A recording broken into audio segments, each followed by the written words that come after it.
ಸೂತ್ರ 39.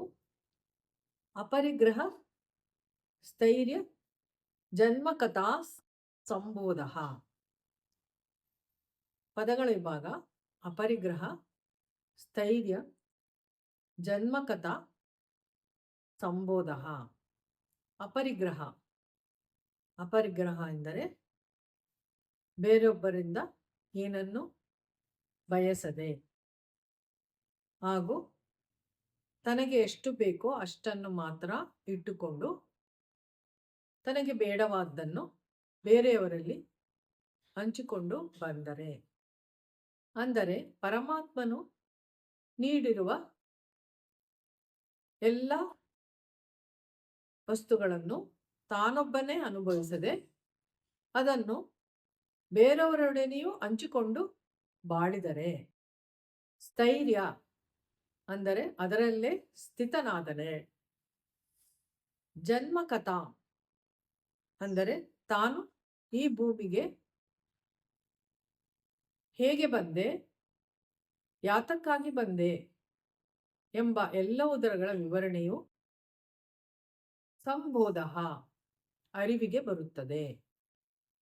ಭಾವಾರ್ಥ: ಯೋಗಾಭ್ಯಾಸಿಯು ಕಟ್ಟುನಿಟ್ಟಾಗಿ ಅಪರಿಗ್ರಹ ಈ ನಿಯಮವನ್ನು ಪಾಲಿಸಿಕೊಂಡು ಬಂದರೆ ಅವನಿಗೆ ತನ್ನ ಜನ್ಮ ಯಾತಕ್ಕಾಗಿ ಆಗಿದೆ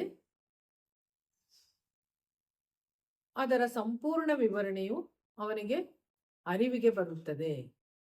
ಅದಕ್ಕಾಗಿ ತನ್ನ ಜನ್ಮದ ಕಾರಣ ಅವುಗಳ ವಿವರಣೆಯನ್ನು ತಿಳಿದುಕೊಳ್ಳಬೇಕಾದರೆ ಯೋಗಾಭ್ಯಾಸಿಯು ಅಪರಿಗ್ರಹವನ್ನು ಪಾಲಿಸಬೇಕೆಂದು ಮಹರ್ಷಿಯವರು ಈ ಸೂತ್ರದಲ್ಲಿ ಎಚ್ಚರಿಸಿರುತ್ತಾರೆ.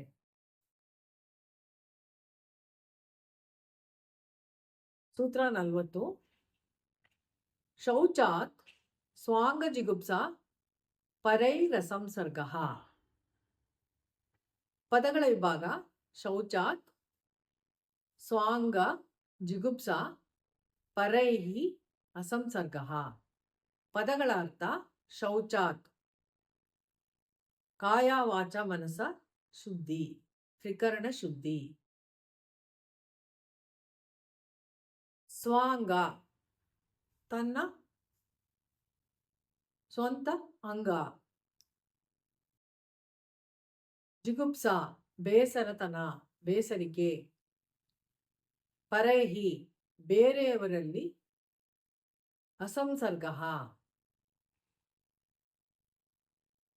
ಬೇರ್ಪಡೆಯಿಂದ ಇರುವುದು, ಸಂಪರ್ಕವಿಲ್ಲದೆ ಇರುವುದು. ಭಾವಾರ್ಥ: ಯೋಗಾಭ್ಯಾಸಿಯು ತ್ರಿಕರಣ ಶುದ್ಧಿಯಿಂದ ಕೂಡಿಕೊಂಡರೆ, ಕಾಯ ವಾಚ ಮನಸ ಯಾವುದೇ ಅಶುಚಿ ಇಲ್ಲದಂತೆ ನಡೆದುಕೊಂಡರೆ, ತನ್ನ ಅಂಗಗಳಲ್ಲಿ ಬೇಸರತನ ಹಾಗೂ ಸಮಾಜದ ಮಧ್ಯೆ ಇದ್ದರೂ ಕೂಡ